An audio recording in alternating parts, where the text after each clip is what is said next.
Assalamualaikum warahmatullahi wabarakatuh. Pada kesempatan kali ini saya akan memberikan video pembelajaran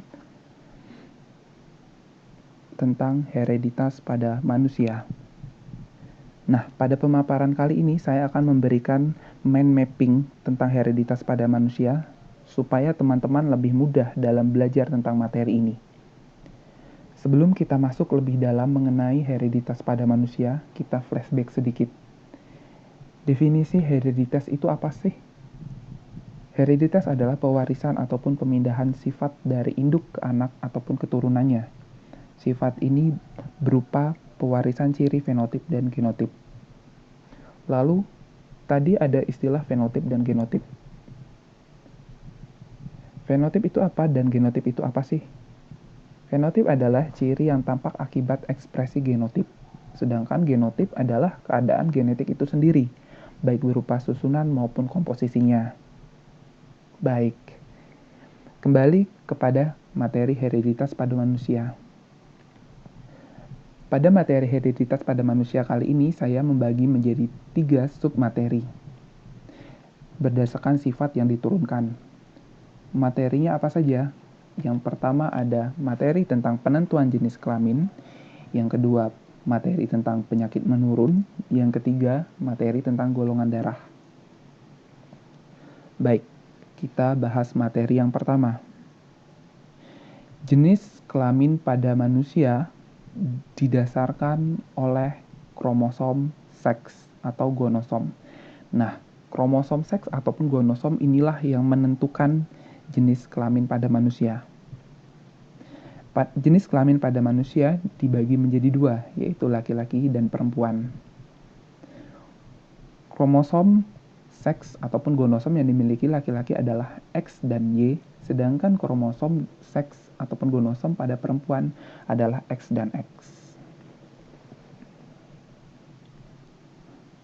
Lalu yang kedua, materi penyakit menurun.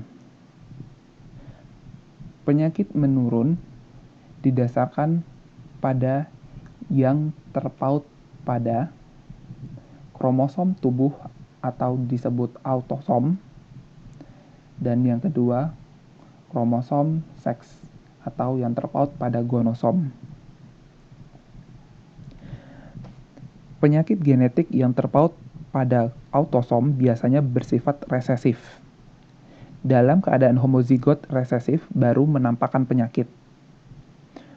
Contoh penyakitnya adalah albino, brachidaktili atau jari pendek, dan talasemia. Sedangkan penyakit menurun yang terpaut pada kromosom seks ataupun gonosom, contohnya adalah buta warna, hemofilia, dan kebotakan. Baik, kita ke materi yang ketiga, yaitu tentang golongan darah. Pada materi golongan darah ini dibagi menjadi beberapa sistem penggolongan darah, yaitu dengan sistem golongan darah A, B, dan 0, lalu golongan darah MN, dan golongan darah resus. Sistem penggolongan darah A, B, dan 0 berdasarkan antigen pada eritrosit dan adanya aglutinin ataupun antibodi pada plasma darah. Lalu, sistem penggolongan darah M dan N didasarkan pada ada atau tidaknya antigen eritrosit pada plasma darah. Dan yang ketiga, sistem penggolongan darah resus. Nah, kenapa sini saya tampilkan monyet? Ya, ini adalah monyet resus ataupun makaka resus. Makaka resus ini diteliti oleh Carl dan Weiner pada tahun 1940. Mereka menemukan sistem resus pada monyet makaka resus. Nah, sistem penggolongan darah resus ini didasarkan pada ada atau tidaknya antigen resus pada plasma darah.